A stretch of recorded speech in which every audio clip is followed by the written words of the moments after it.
Great. Well, welcome everyone. Glad to see we got a lot of folks. Hopefully you got the message.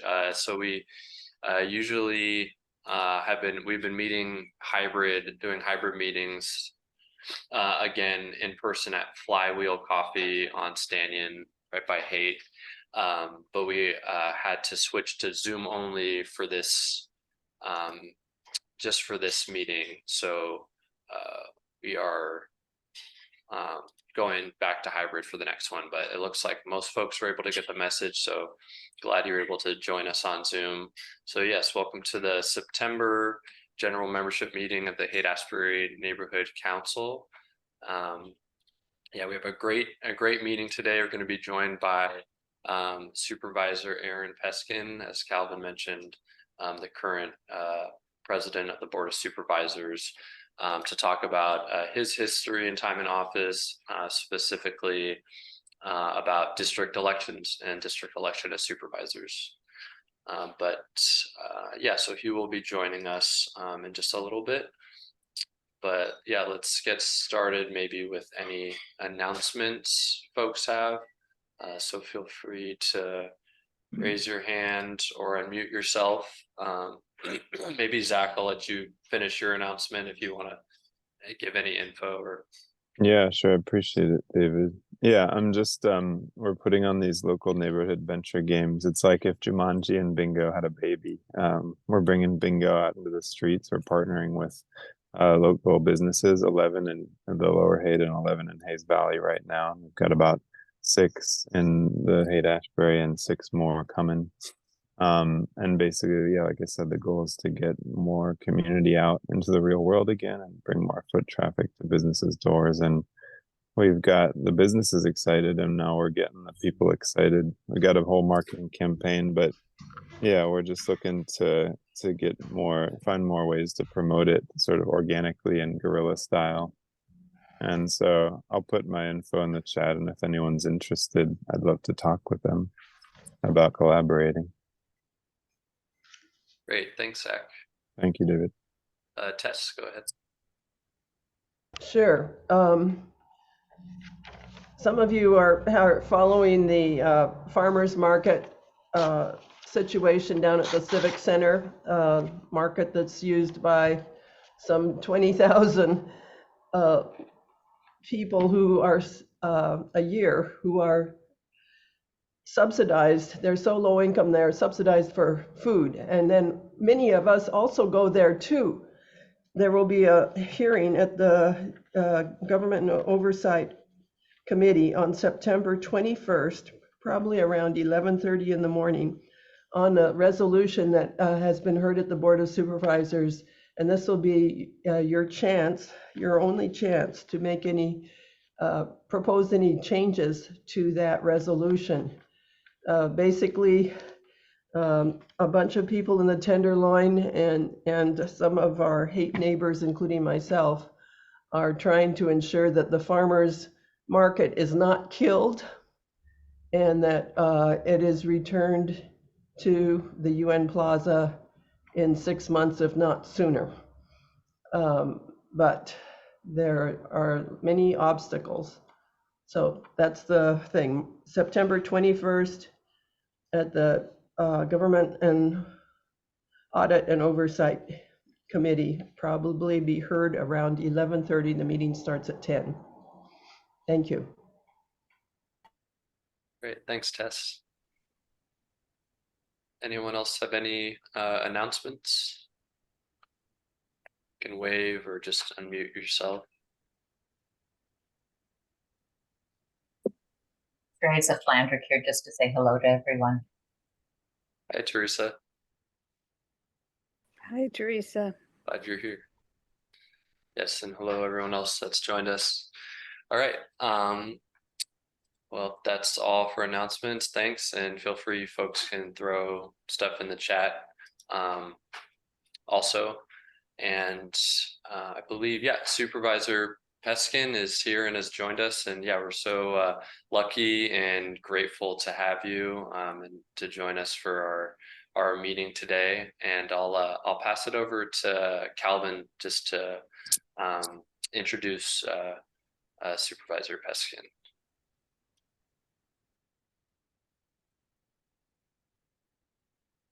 Yes, okay, there he is. This is literally the cliche, a man who needs no introduction. I wouldn't think. But I will introduce Aaron.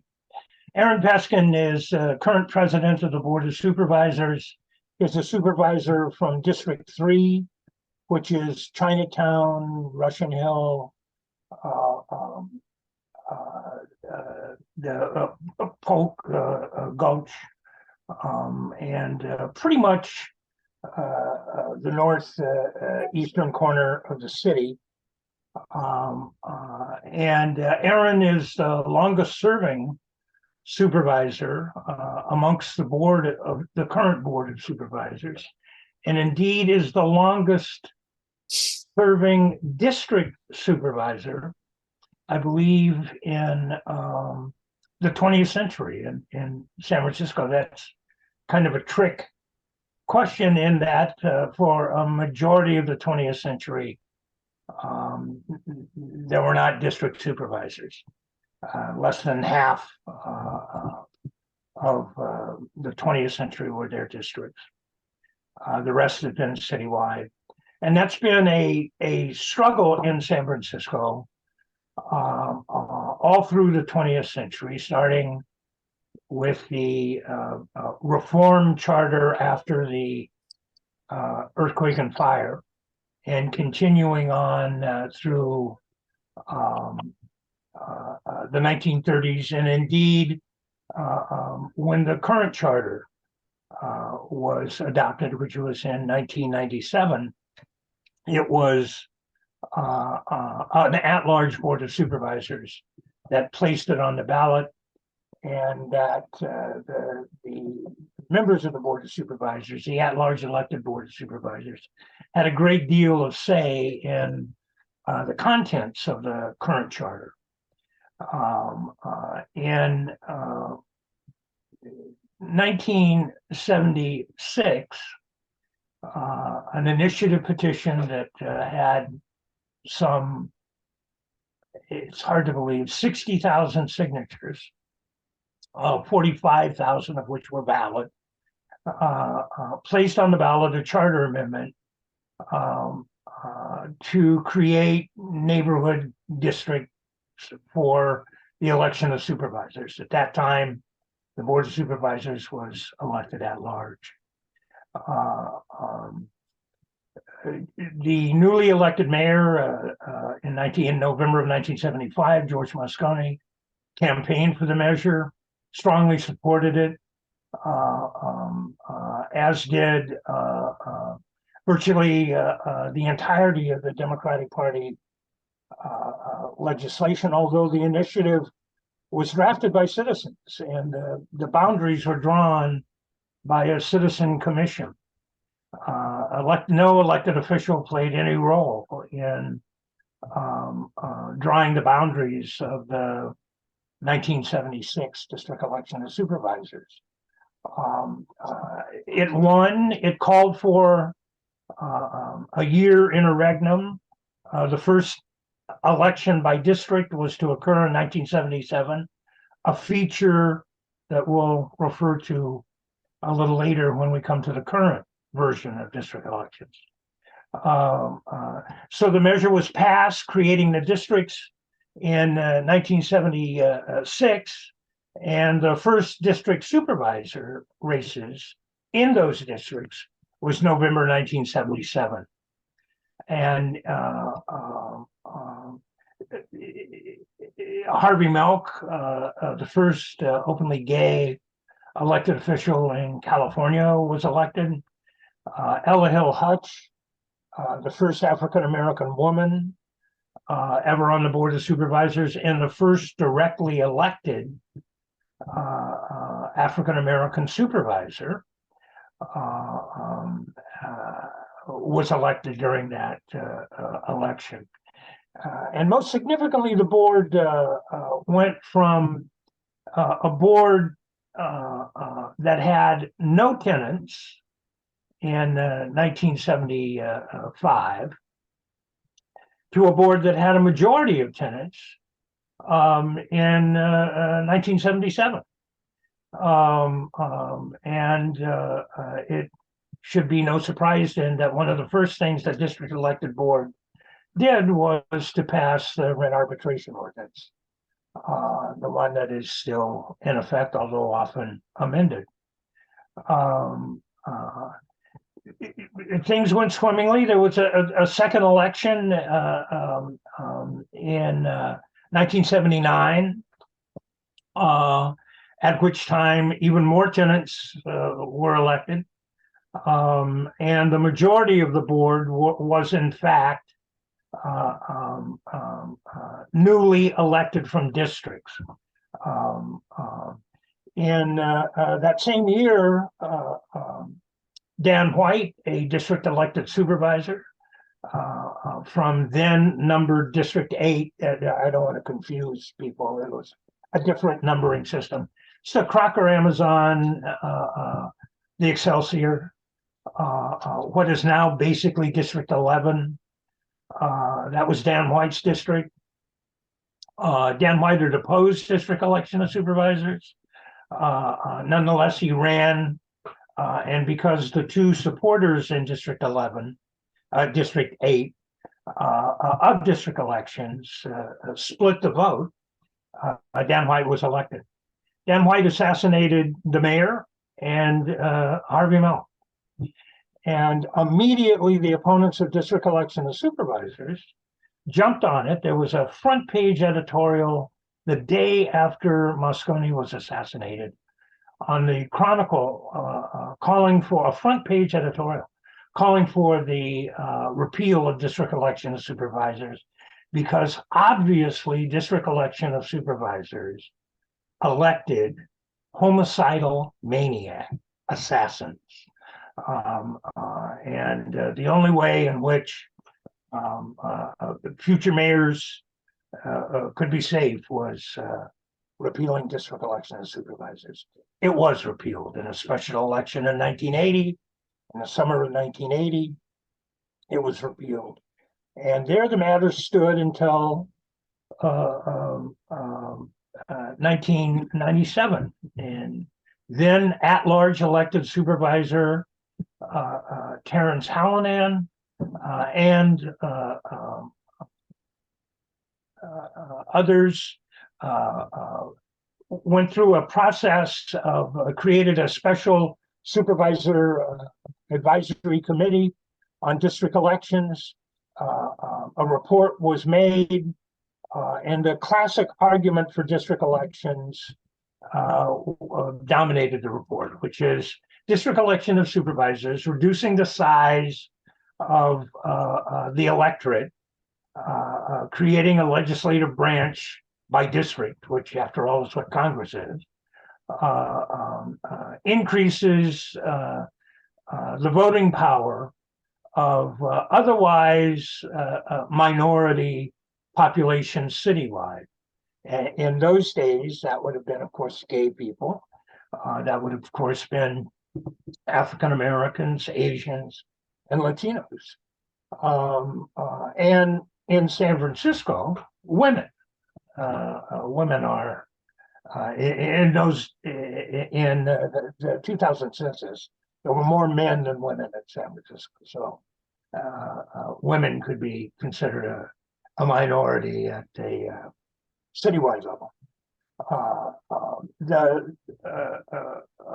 Tom Amiano was elected citywide supervisor, and the next year he placed the measure on the ballot. The measure passed, calling for elections, district elections, in 2000. And it is at that time that our guest tonight, Aaron Peskin, stood for election from his supervisorial district. I want to point out another interesting historic fact that's unique to Aaron. Aaron has been in public life, an elected official, since 2000. He's only run for one office. supervisor, district supervisor. He has not tried his hand at Congress. He hasn't taken a flight at the state assembly. He hasn't looked at the state senate. He hasn't expressed any desire to run for president or governor at this point. So Aaron Peskin is uniquely qualified, in my view, to talk about district election of supervisors in San Francisco, being the longest serving district elected supervisor and being the only elected official in San Francisco that has only run over those 23 years for the office that he currently holds. Aaron, thanks for joining us. Thanks for having me. Yeah, I wonder, were you active in your neighborhood or citywide in a citywide organization before you ran for supervisor? Yeah, I mean, I moved into the neighborhood. Good evening, everybody from HANC. Good to see you all. I moved in the neighborhood about a decade before I ran and got into neighborhood activism, joined my version of you guys, the Telegraph Hill dwellers, and got involved in a bunch of high profile early on Ellis Act evictions with our friends in Chinatown that were happening on the North Beach side of Broadway. And then there were the early chain store fights that were the perennial boogeyman for the small business community of North Beach, and eventually became president of that neighborhood organization. And then what was seminal for me was actually Amiano's run for mayor in 1999. That was really the first campaign of any kind that I'd gotten involved in. And it was actually Amiano who's said, hey, you should run for district supervisor. There's this thing coming called district elections. And I was like, no, I'm not, I was never going to run for anything. But he convinced me, and he said his line to me was that I could get free tickets to the symphony and the opera, which I don't think I've ever partaken of, but that was what he thought was going to get me to run. I didn't think I was going to win, actually. I just figured, well, screw it, I'll try anything once. And that was 23 years ago. Did you have any dealings with the at-large elected board of supervisors? And if you did, were they We positive, did. neutral, negative? We did. No, they were highly unsatisfactory. When my kind of neighborhood coming of age politically were around a whole host of issues, dealing with the Ellis Act, dealing with what we now call formula retail. We hadn't figured that out at the time, dealing with the preservation of the intact fabric of really incredibly vibrant neighborhoods that were under increasing attack from gentrification. And my neighbor, actually, up the hill, Barbara Kaufman, was the president of the board of supervisors, and I was introduced to her at some neighborhood event.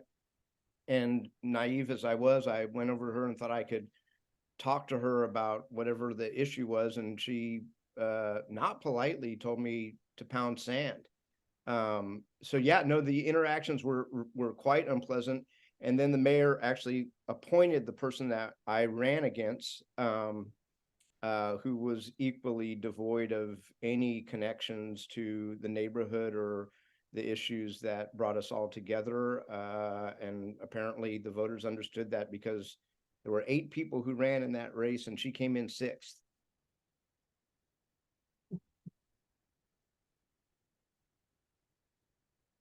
Why did you run for supervisor?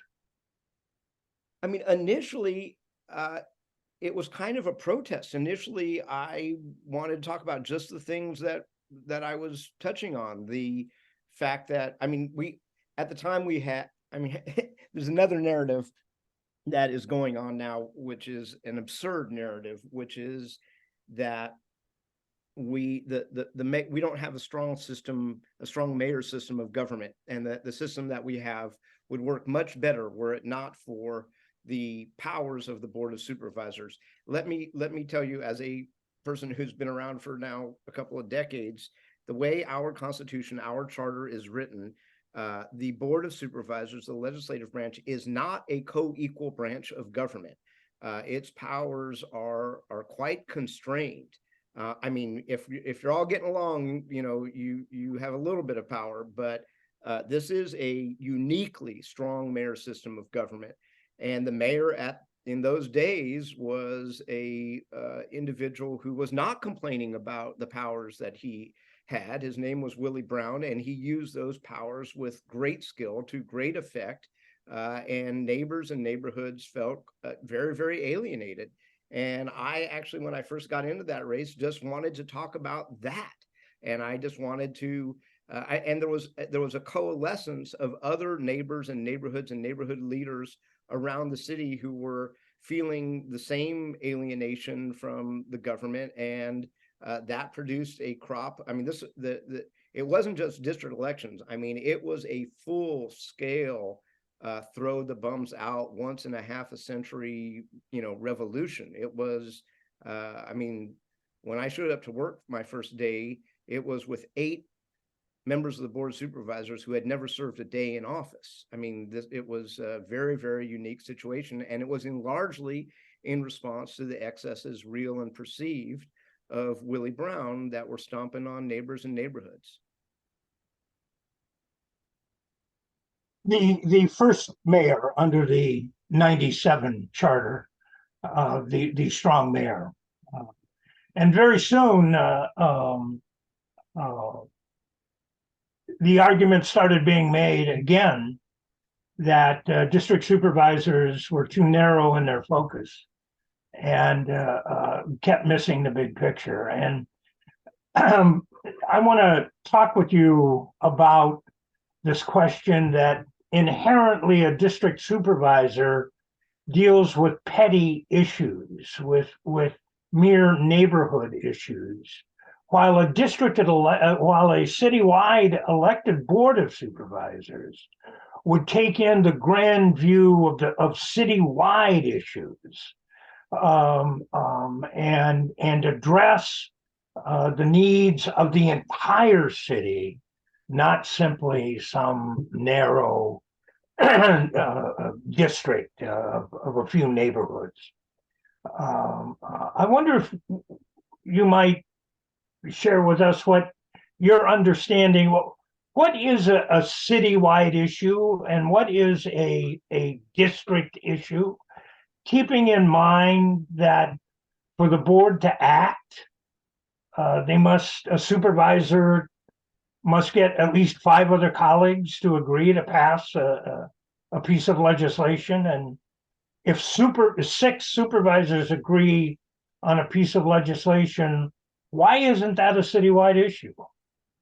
Yeah, I wonder if you could talk about the supposed narrow focus of district supervisors and the grand view of at-large elected office holders, like, for example, our current district attorney.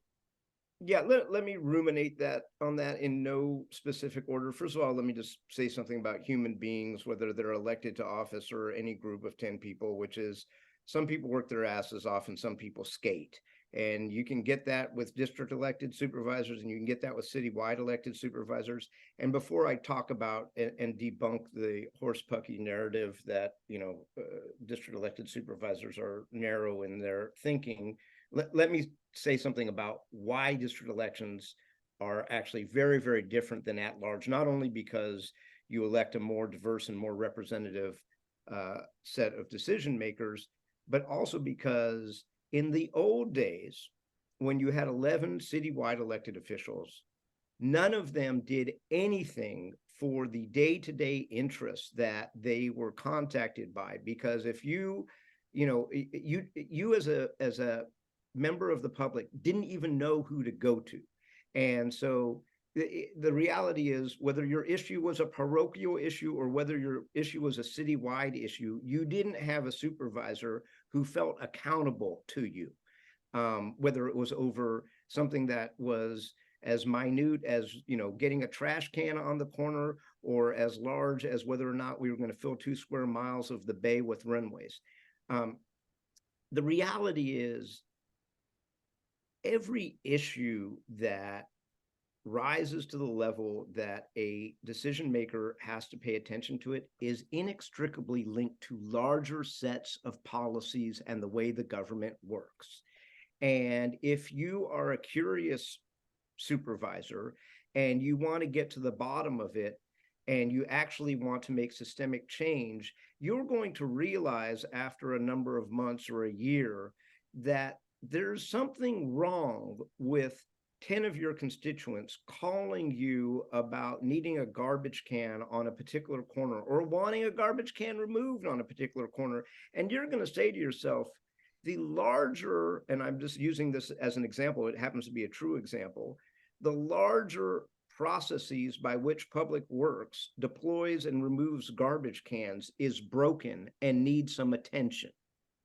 And so, I mean, that sounds like a mundane issue, but indeed it turns out to be true that here's a department that structurally was doing things on a case-by-case basis, had no overarching policies as how did they deployed these actually rather important things in urban areas called trash cans. But the reality is, in my day, and this is true I'm about to enter the 17th. I've actually been elected 5 times because I one race I ran for only a balance of a 1-year seat. The vast majority of the 16 years that I have served are on citywide issues. I will tell you this, though. If I get an email or a letter or a phone call from you and you come from the 94133, 111, 108, or 109 zip codes, I deal with your issue first because you are my direct constituent. But that's probably about 15 to 20% of my waking day.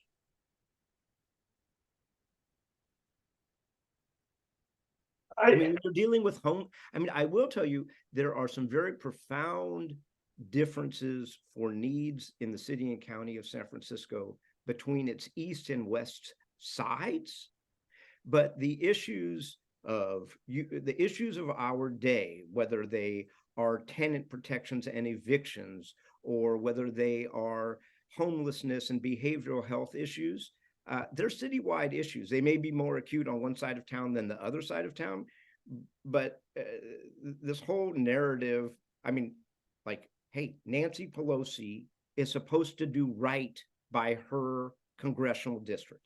I am supposed to do right by the good people of Chinatown and North Beach and Russian Hill and Polk Gulch and Lower Nob Hill and the Upper Tenderloin. Absolutely. But I give them outsized attention precisely because of that. And that, I think people are better served when democracy is more local.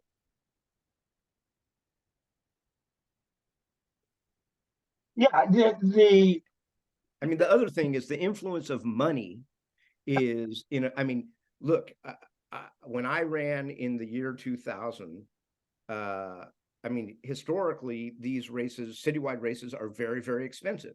You can only do that if you've got access to large amounts of money. In a district election, you can compensate for that with shoe leather and a good group of friends. And the one thing I had in that first race was 40 people who showed up every Saturday and Sunday for months on end. And my opponents didn't have that. And it wasn't about, I think my supervisorial race in 2000 was $94,000 or $96,000. And that was before public financing.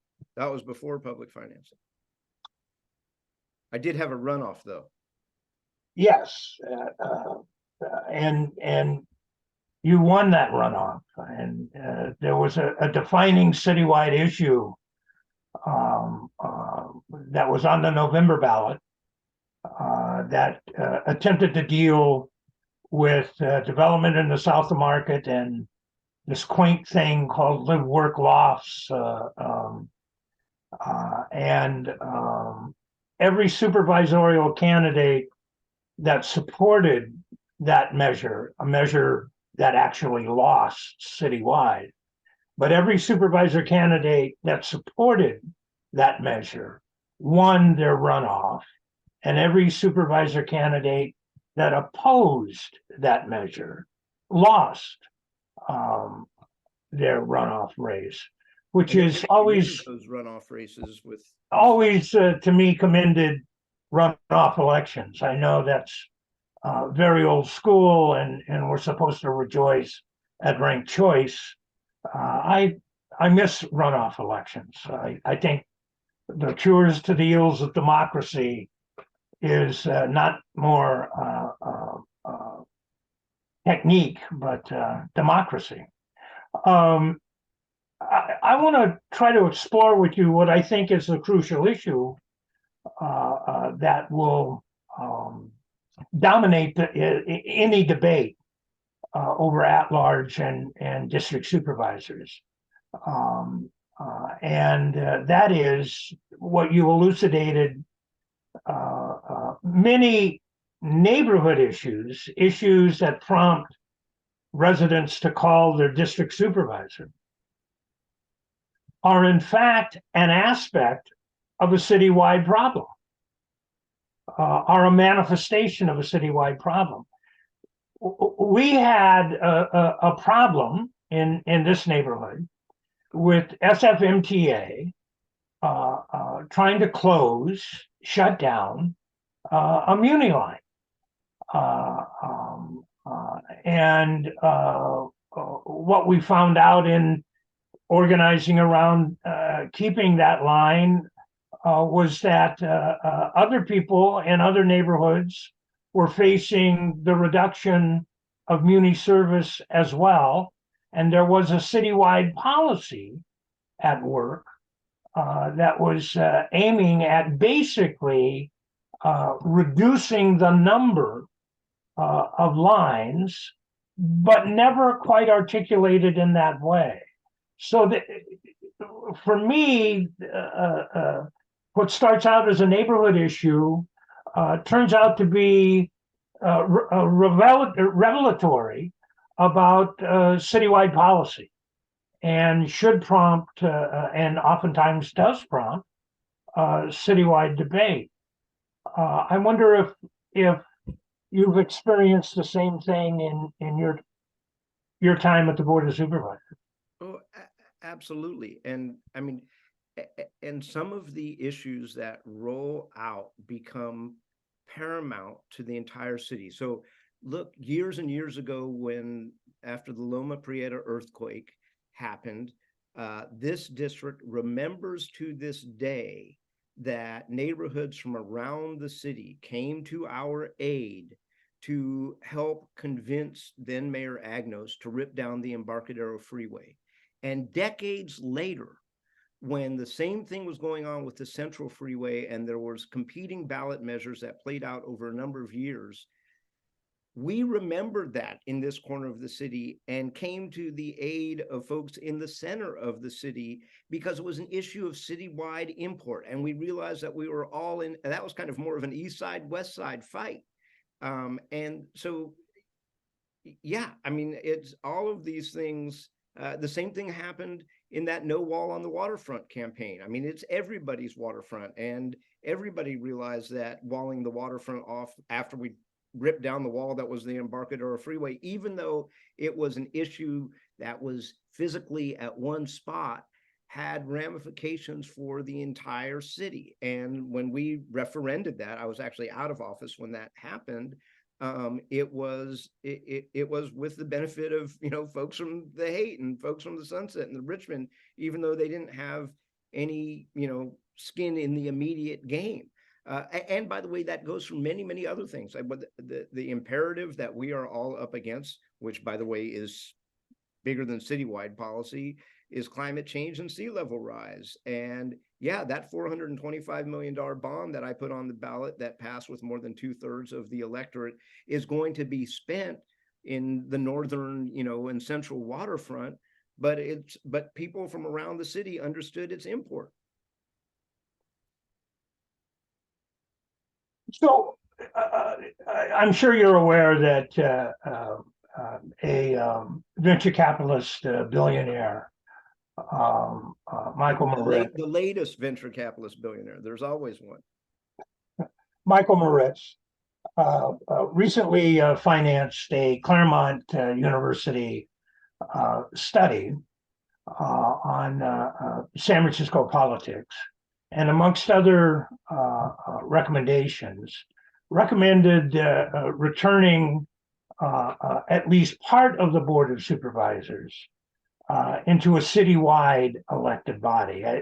How it is legal to have in a single legislative body two different constituencies represented is, we'll put that aside. But Mayor Breed earlier had also argued in a piece that appeared in the New York Times that district supervisors needed to be changed. Why do you believe? What have you guys done as district supervisors to thwart the mayor and anger venture capitalists in the technology industry? Not enough.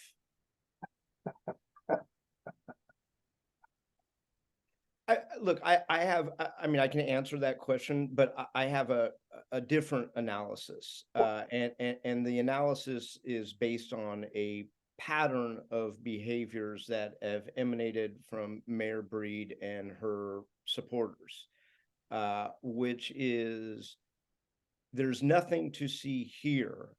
And we will cast the blame on the fill in the blank.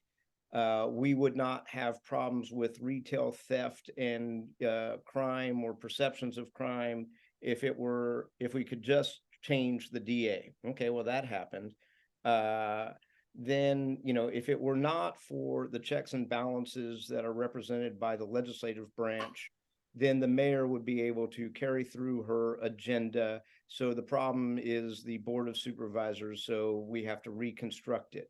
Oh, the most recent problem is they are attacking the judiciary and saying that if it were not for the judges, everybody would be incarcerated and we would not have these problems on the street. The common theme, Calvin and Hank, is that they are desperately trying to divert attention from a mayor who is failing and not leading. That is what is actually going on. I will say that if tech billionaires or other billionaires have a problem, it probably is not with this Board of Supervisors. That is one of the kinder, more moderate Board of Supervisors that I've served with over the last quarter of a century.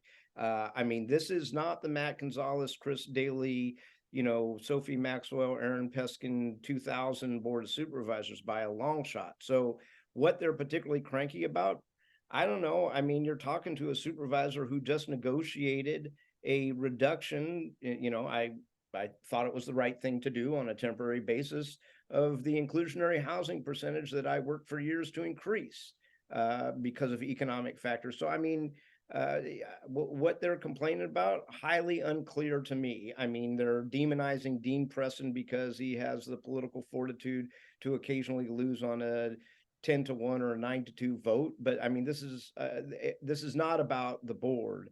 This is about diverting attention from a mayor who is not leading the city effectively.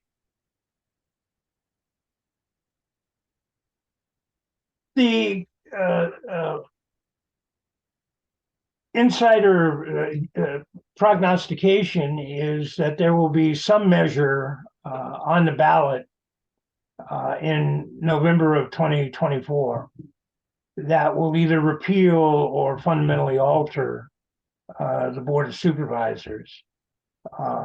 There will also be a very well-funded campaign against Dean, against Connie Chan in District 1. We're yet to see what's going to transpire in your district. You will be turned out for the second time, and your seat will be an open seat. The same is true in District 8. in District 9. And the same is true in District 11. So in 3 of the districts, there will be open seats, no incumbent running. And in 2 of the districts, in 3 of the 3 remaining districts have incumbents, 2 of which it has been roundly reported will face well-funded opposition. And with the assumed ballot measure on the November ballot to either change or either repeal or fundamentally alter by adding this new set of at-large elected supervisors, if that's legal, will be on the ballot at the same time the mayor will be on the ballot.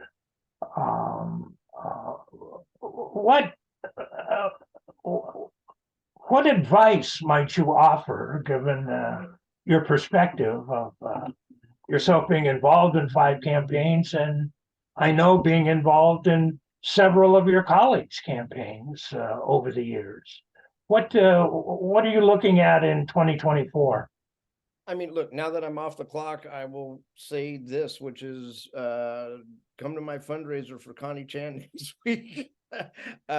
Organize. I mean, look, what was so enticing to me about Amiano's quixotic last-minute write-in campaign in 1999 was that it was remarkably exciting, and people who historically had not been involved in electoral politics poured into that campaign.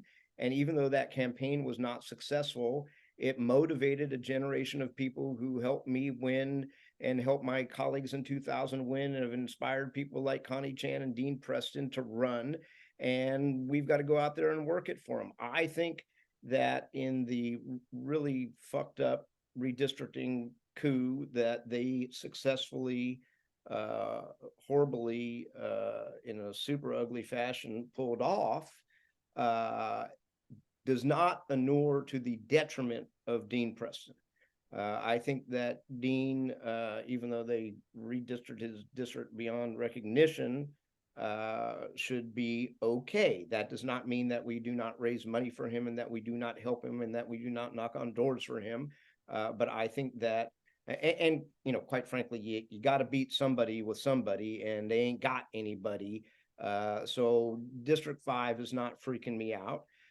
District 1, with the addition of Seacliff, and looking at the election 3 years ago, which was a squeaker between Marjan Philhauer and Connie, makes me nervous. But you know, incumbency is a tough thing to beat, and Connie has done a good job and has stayed very in touch with the community, and hopefully she'll be able to stand up to Marjan. I will also say this, that the craziness and the divisiveness that we decry on the national stage is being aided and abetted by the Michael Moritzes and their Together SFs, which you did not mention. I mean, the real vehicle is a 501c4 Together SF that is run by a couple of very, very divisive, mean-spirited political hacks, but smart ones and capable ones. And the level of toxicity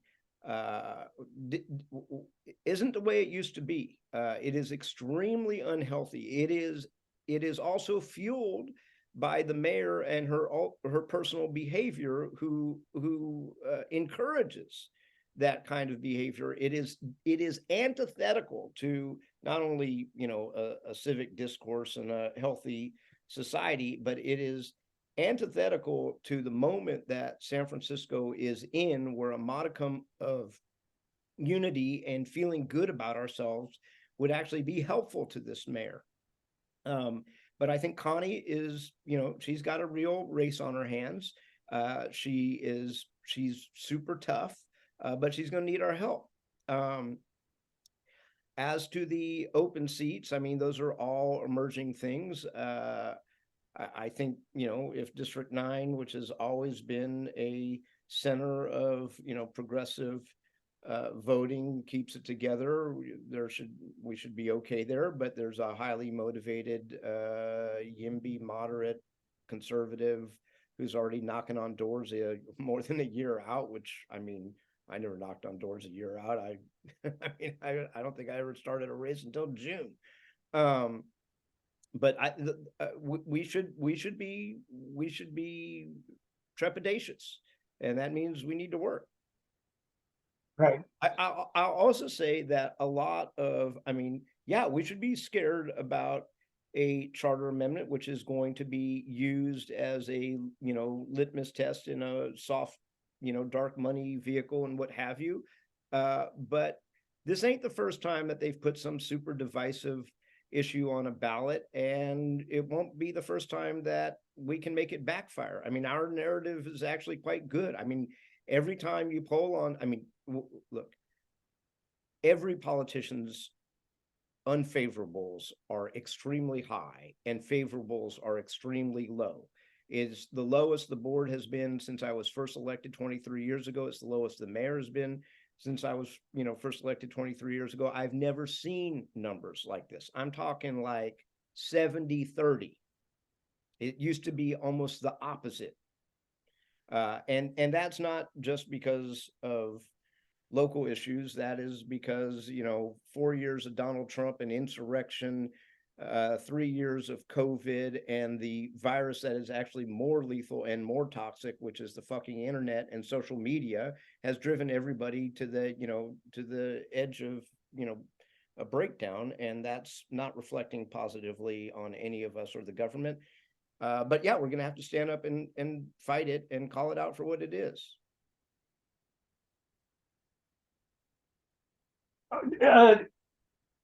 I don't know how much time you have to share with us, but I'm going to open it up now for questions from our 42 joiners here at the meeting. I'm happy to stick around. I do not want to call on every speaker.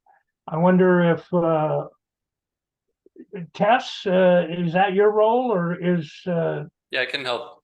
Okay, David. Facilitate questions. Yeah. Great. Yeah, thank you. Yeah, we had maybe we'll start where we had one in the chat. And folks, feel free to raise your hand or put questions in the chat also. Art, do you want to just unmute yourself and ask your question? Yes, thank you, David. I'd like to know what the president of the board, Peskin, has to say about this. We can all see with our own eyes the downside of the strong mayor system of San Francisco. The question is, what should we, the public, and the board do about it? Besides working to keep Connie Chan and Dean Preston in office, is a new mayor the only other or best solution? That would definitely help things. Look, it's not as though, although we could have a counter proposal. If I were to suggest a counter proposal, the proposal that I think is worth exploring, Art, is re-empowering what was disempowered in the 1996 charter, which is, we used to have a strong mayor system of government accompanied by a strong city administrator. The 1996 charter basically turned the mayor, who was previously a strong mayor, into a super strong mayor and made the city administrator a vestigial remnant.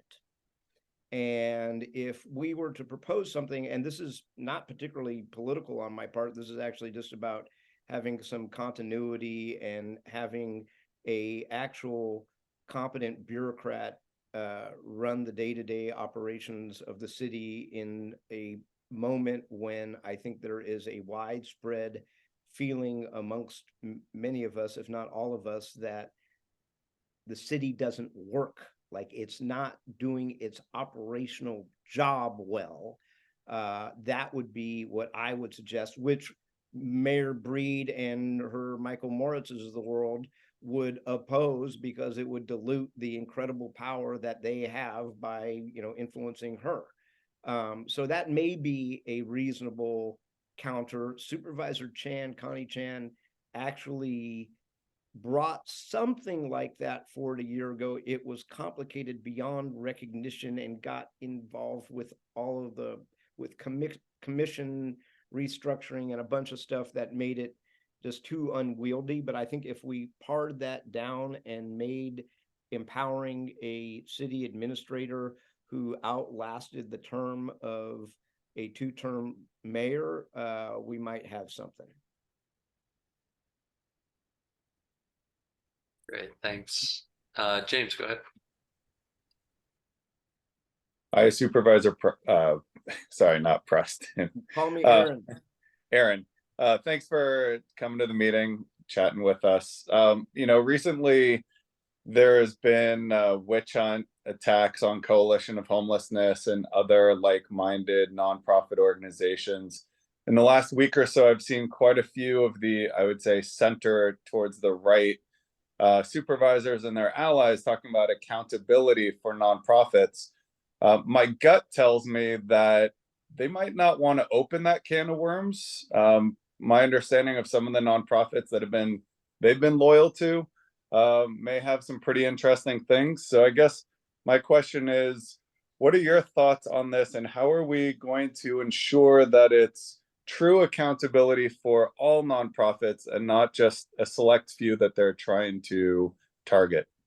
Thank you. I mean, this is, and Calvin will remember the many iterations of this that I'm sure started before my time, but this has been a constant refrain, which is the excesses of the nonprofits and their, and charges of misappropriation of funds and what have you, which, by the way, does happen from time to time. And by the way, happens with government employees from time to time. The cheaters will cheat.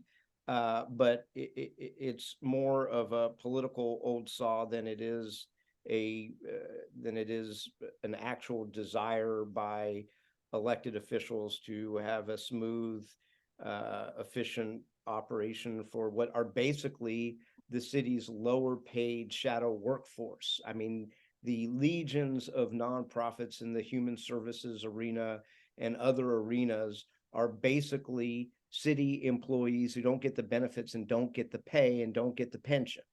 And the city would absolutely, I mean, if you think we're screwed now, if you sever ties with these organizations, many of whom can barely retain workers at the pay that they, are allowed to pay through their city contracts, this city would absolutely fall apart. I mean, it would be Armageddon.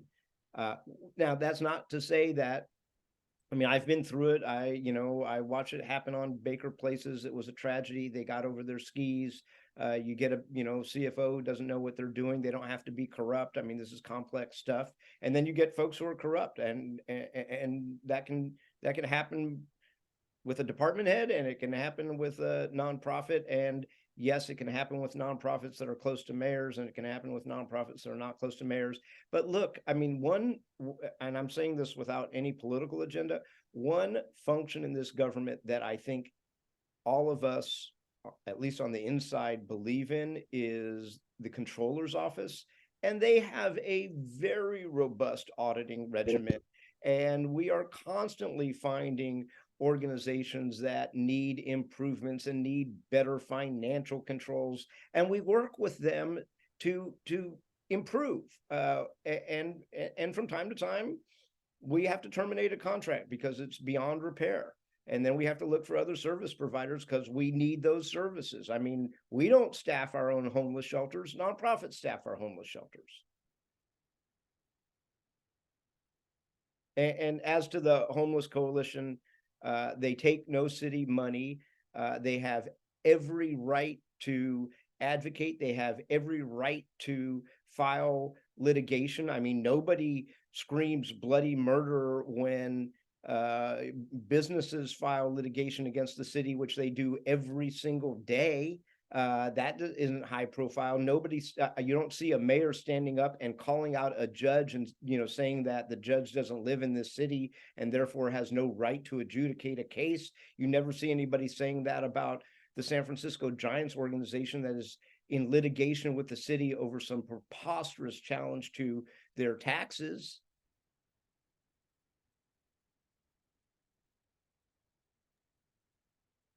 Okay, thanks, James. Margot, you had a question in the chat. Do you want to ask it? Sure. Do you hear me? Yes. Yep. All right. So, Aaron, thank you. I really appreciate you talking about how citizens can bring up local issues with our supervisors, which then later apply to citywide change. And something I'm very concerned about now is getting masks back in healthcare. I know people who are avoiding health. Did you say masks? Yeah, masks in healthcare. I know people who are avoiding healthcare now because they can't afford to get a COVID infection for health reasons, and masks aren't required for visitors or for patients, and they're concerned about getting infected in waiting rooms. And the Board of Supervisors appointed Susan Phillip, who can issue public health orders. So how do you suggest persuading the Board of Supervisors to take action on this and to make Susan Phillip take action? So you are correct that under state law, the chief health officer of the 58 counties is actually an appointee of the Board of Supervisors and not the mayor. It is one of the very, very few direct appointees of the Board of Supervisors. Dr. Phillips has, as state health guidance and national health guidance has evolved along the course of the pandemic, rescinded many orders, but not as they relate to hospitals, but has as they relate to doctors' offices. So if you go to San Francisco General Hospital or St. Francis or St. Mary's, to this day, you must mask up in order to walk into any of those facilities. In your doctor's office, a private doctor's office, those orders have been rescinded, according to her and according to Tomas Aragon, who's actually the former chief health officer of the city and county of San Francisco and is now the state chief health officer based on science as they see it, which is way above my pay grade. It's very interesting, and this all dates back to the days of the 1918 Spanish influenza. We appoint her, we can fire her, but we can't tell her what to do as long as she has that job. I mean, I can pick up the phone and say, Susan, how come you do this? And I would urge you to do that, but we can't, she doesn't take orders from us in the way a department head takes an order from a mayor. I know that San Francisco General Hospital still has a universal mask mandate, but I understood that was the hospital administration's choice. No, that is in a remaining health order. It applies to Laguna Honda. It applies to every hospital in San Francisco. That's true. It doesn't apply to UCSF. And I know people who are UCSF patients, and at UCSF, they don't require visitors or patients to mask up. Only staff are required to mask up. And I looked at Susan Phillips' health order. I looked at the order that's currently in effect in Susan's health order. It only applies to staff. Now, San Francisco General Hospital's administration decided to make it universal, but it's not universal to all the hospitals in the city.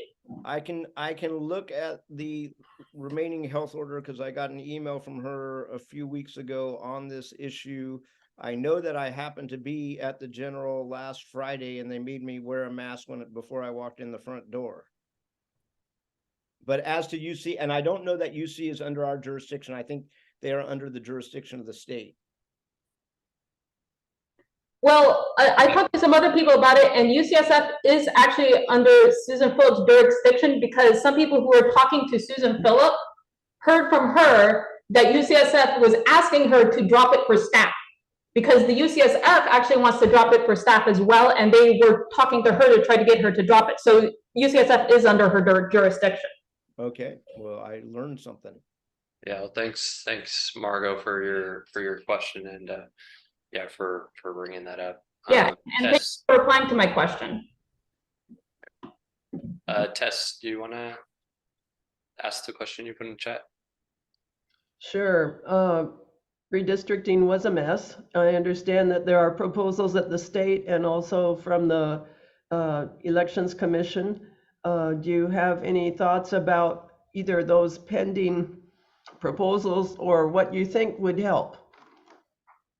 There is a state law which I believe has made it out of the state Senate with some amendments.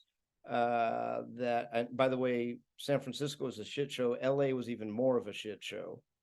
And that is what resulted in the state bill 1285. I can't remember the number.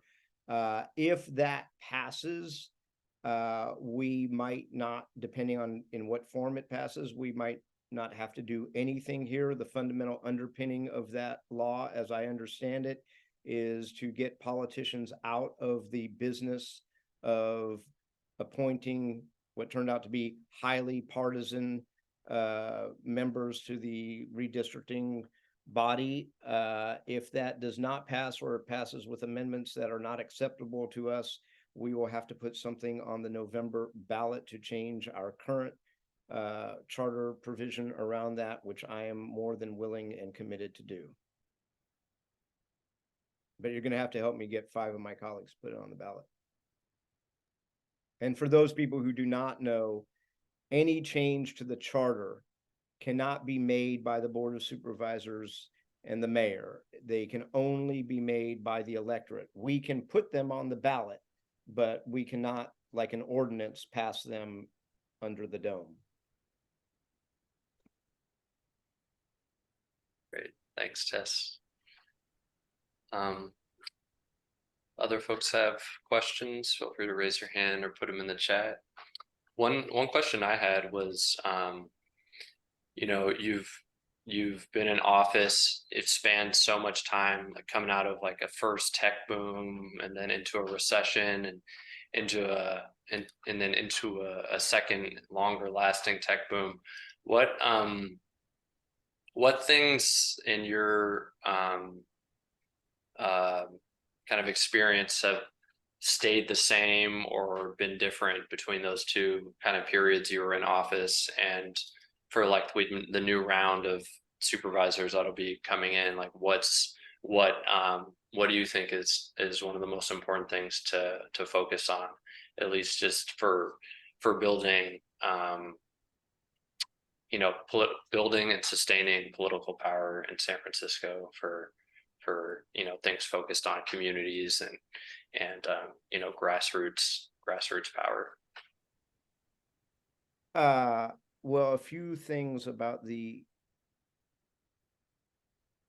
good times and the bad times. The endless cycle of growth that we experienced between the Great Recession and the COVID pandemic, like the .com 1.0 boom before its bust, resulted in a lot of our people getting pushed out of San Francisco. And I don't know, I mean, I'm always amazed how we continue to actually do better than survive politically. And I think that our mission in a town that has a lot of human churn is to breathe life into the next political generation. And I think San Francisco, in many ways, not just because of who we are, but where we are and what this city does to people, is uniquely positioned to do that. And I mean, I have, you know, some colleagues who are very, very depressed about the state of affairs and think that, you know, it's all over for the progressives and it's never going to come back. And I think there's a shitload of opportunity in the moment that we are in. I think that when vacancies go up and rents stabilize or go down, and artists and poets and characters can hang on, that we do better politically. And I think we are in that moment. I think we have to exploit that moment. I think there are a whole bunch of people who are turned off and, you know, not involved enough that we need to bring in. whether they're, at the HANCs or wherever they are. And we got to turn those people on, and we got to do it in the next 12 months. Thank you. Star Child, you have your hand up, and then I'll go to you, Danielle. Hello, can you hear me? I can hear you, Star Child. Yes. Long time to talk. Awesome. Yeah, likewise. Aaron, I wanted to thank you for, I saw recently you were talking about trying to bring back the patrol specials. I think that's one thing that could really help if we get another,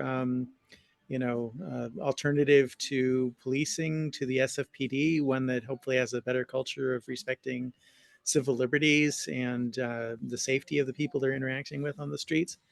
I think the patrol specials have a pretty good record in that regard. Sadly, the SFPD union was basically able to shut them down, and the police commission in the past went along with that.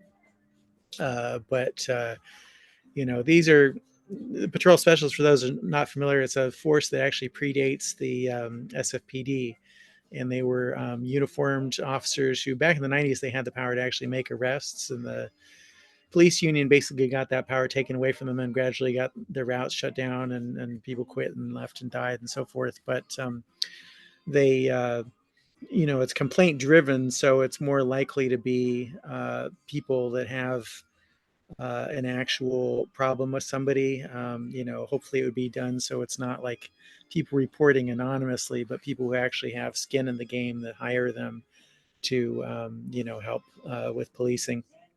But even if it was funded from city government as an alternative to the SFPD, I think one of the problems, and I see this a lot on 311 and other reporting sites, is there's this snitching culture. It gets called Karens. I don't really like to use that term because I think it's kind of sexist and it unfair to people happen to be named Karen. But people basically entitled people, privileged, complaining about people who are usually poorer than they are, homeless or minorities or whatnot.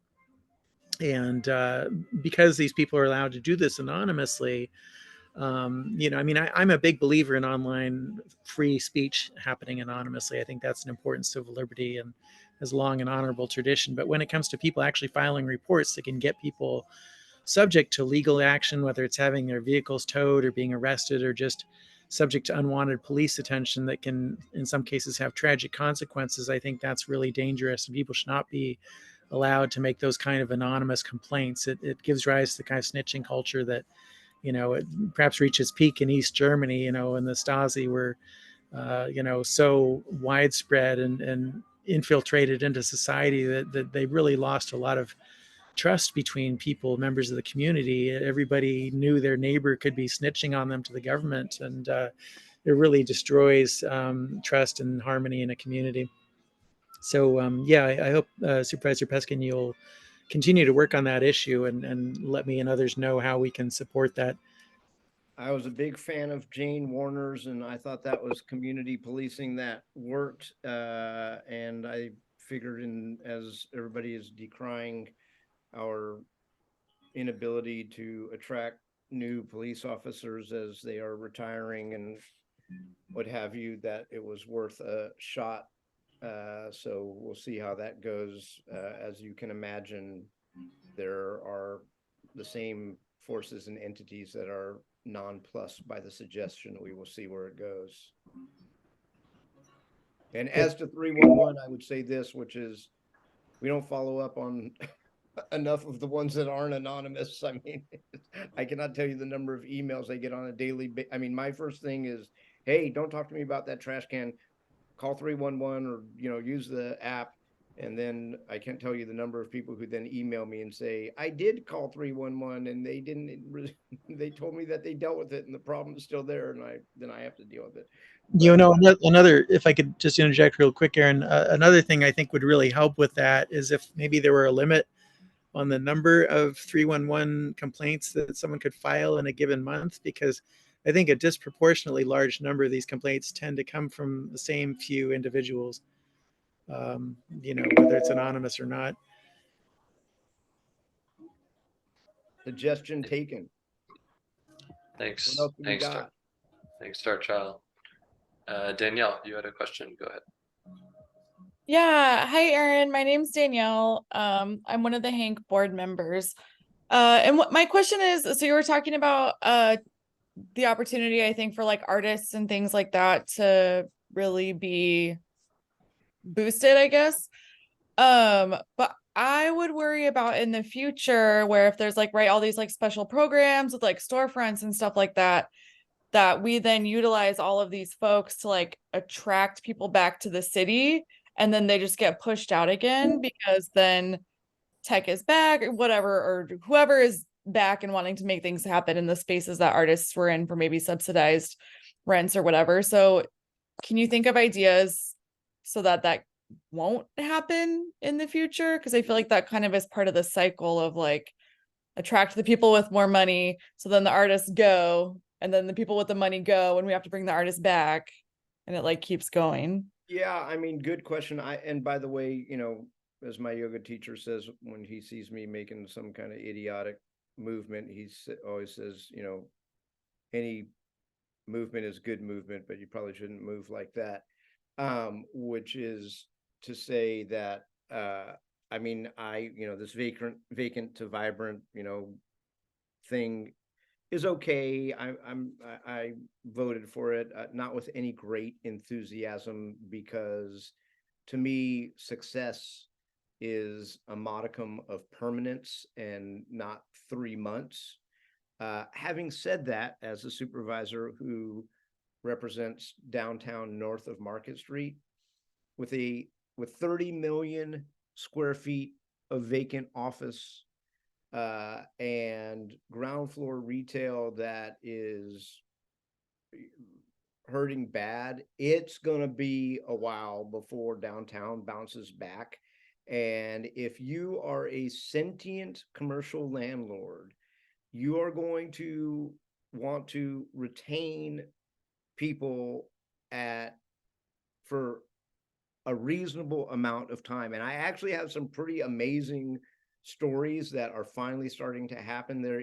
In the beginning, and actually for way too long, the entire industry, which are, you know, real estate investment trusts, BlackRock and all this, were in the extend and pretend, the boomerang theory, the hockey stick theory. It's going to go like this, and then it's going to go back up like that. And at some point they realized that wasn't happening. And I had, this is actually a fascinating, just true story, which is a few months ago, I got a call from the guy who runs Boston Properties. I mean, they own the Salesforce Tower. They own the 4 Embarcadero Center building, 535 Mission Street.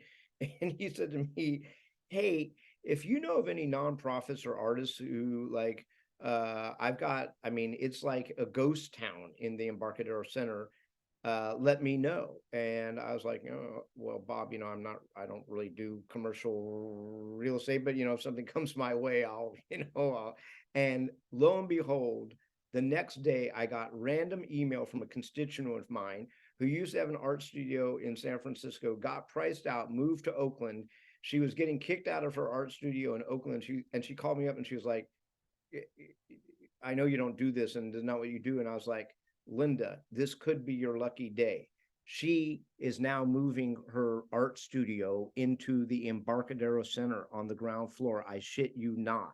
And she basically said, hey, look, I'm not going to do this unless I'm guaranteed that I can have this arrangement for 5 years. And they said, yeah, we'll give you this arrangement for 5 years. Now that ain't 15 years, but you know, and they've come to the conclusion that they want to have enough ground floor activity to make things interesting so that there are a handful of remaining restaurants will hang on. So, I mean, some of them are starting to get it. Thanks, Danielle. Lisa, go ahead. Hi, Erin. Thank you so much for being here. So it's kind of a comment or an observation, but maybe there will be a question in here. I just, you know, I spend a lot of time attending hearings and engaging in matters that I care about. And some days it just feels like we have more will to um, set up balloon ride stands and Ferris wheels and scooters and, you know, fun things. And Hank has often been accused of being a bunch of old, serious, wonky, draggy people who aren't any fun. But, you know, governance, as you well know, because you live it, it is not easy and it is not fun. And I just feel like some of our new folks who haven't been here very long, or maybe they're on the internet too long, they just want distraction, or they want enticements or shiny things. And it's got to be really hard sitting through the hearings where you know the AstroTurf talking points come and they say the same things over and over, and let's build another Ferris wheel, let's build a pickleball court, let's do this, let's do that. It's you know, it's kind of a strange time to be alive in San Francisco. And there wasn't a question in there, but do you ever just scratch your head and feel like you're in a Fellini movie? Or Yeah, I mean, you just gotta, you gotta have a good sense of humor and trip off of things. And if you can do that and not drink too much, you can keep it all together. Thanks. Is there a phone? Thanks, Lisa. Yeah, go ahead on the phone and then we'll go to Regina. So whoever's on the and I turn into Hello. Quick here. Sorry. Go ahead. Can you hear me? Yeah. Yes. This is Nick. I spoke to Aaron about an issue, a few weeks ago, bumped into him in North Breach. It's hard to give you the short version of the story, but my neighbor, who was disabled, 68 years old, lived in the apartment above me for 43 years, was evicted about a month ago. I spent endless hours trying to find a place for him to go to live. I couldn't, but he had to move outside the city. He happened to have a relative outside the city, which he couldn't even remember up a couple of weeks ago, but he found a sister. It was very, very distracting, disappointing, depressing that there is no place for for unhoused people. The system is so constricted, constipated, not to be too blunt about it. Now I'm the longest standing person in this building. I've been here 43 years. I was terrified most of the time that I could be next.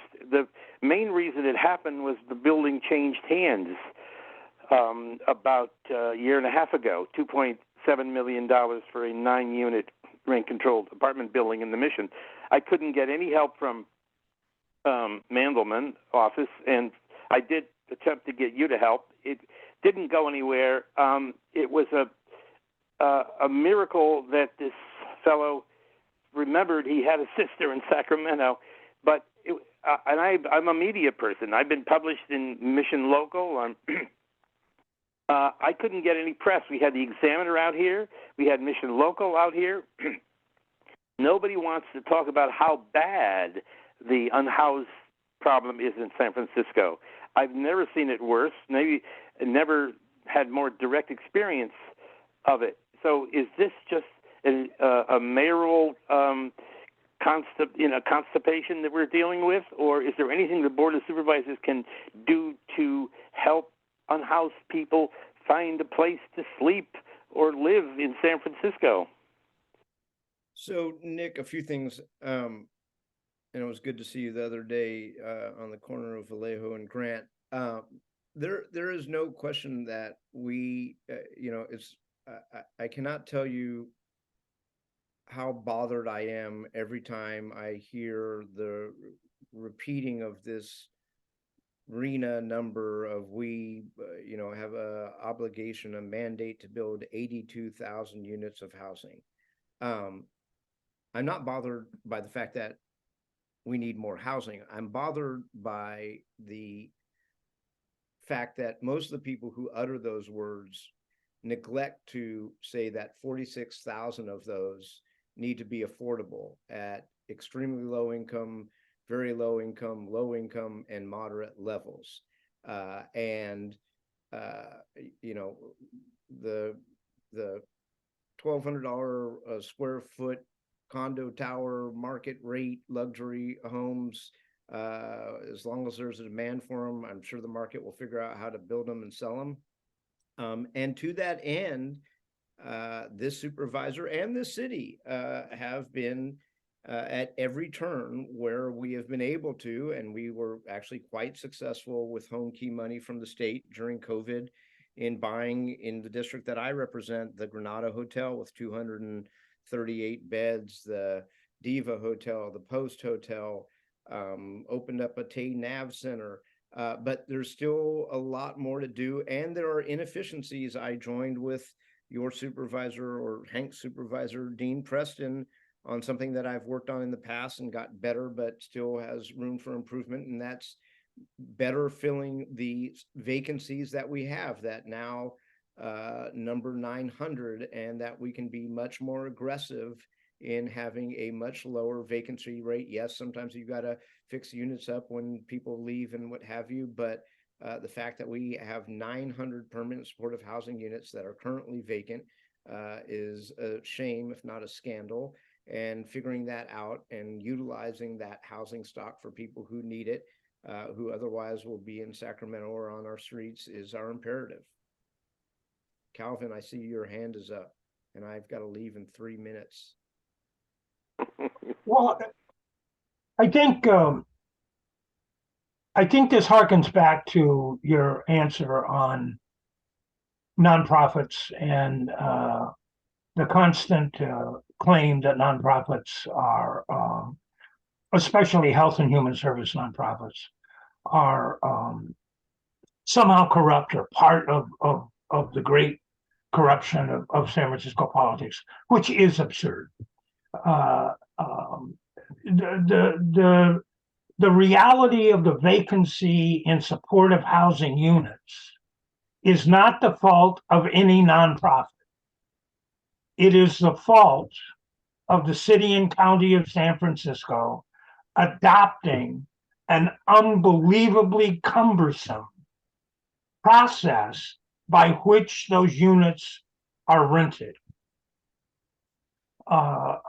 It is a dysfunctional system because the people who actually deliver the services, overwhelmingly nonprofits, are not involved in the development of things like how do we make these units available.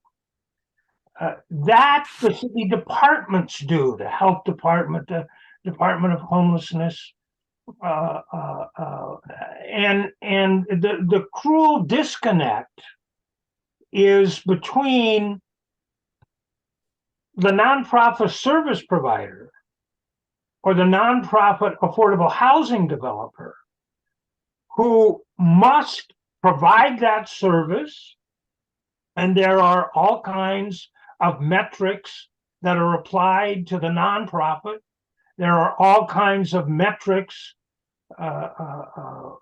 placed on the nonprofit housing developer to actually produce a unit. But there is no accountability for the departments fucking up how those resources are allocated. Yeah, and I will tell you something. I don't know if you, and I hope you don't, because it's probably not healthy, but I don't know if you watched the Board of Supervisors on Tuesday, but the mayor showed up for question time as required under the charter. And she went to her normal refrain of, if it weren't for all these goddamn laws that the Board of Supervisors, by the way, I'm not talking about this Board of Supervisors, I'm talking about over 150 years, had developed, we would be able to build endless amounts of housing were it not for all of these cumbersome laws. You never hear the same refrain about coordinated entry and all of the cumbersome laws, rules, and regulations that are inhibiting people from getting into housing that we already have. And it's a very interesting, I mean, it's interesting where they want to streamline things and where they could care less. Absolutely, Aaron, absolutely. 730 Stanton is a 100% affordable housing project. The application for state affordable housing funds from the state that is investigating San Francisco for not producing housing, the application to the state agency for affordable housing is over 400 pages. That's the application to the state. No one ever says, let's cut that red tape and make it a year and a half quicker to produce affordable housing. Yet it is never kind of brought to anybody's attention that San Francisco in a fundamental way is an administrative state. It is the departments. The board is specifically prohibited from interfering in the workings of the department.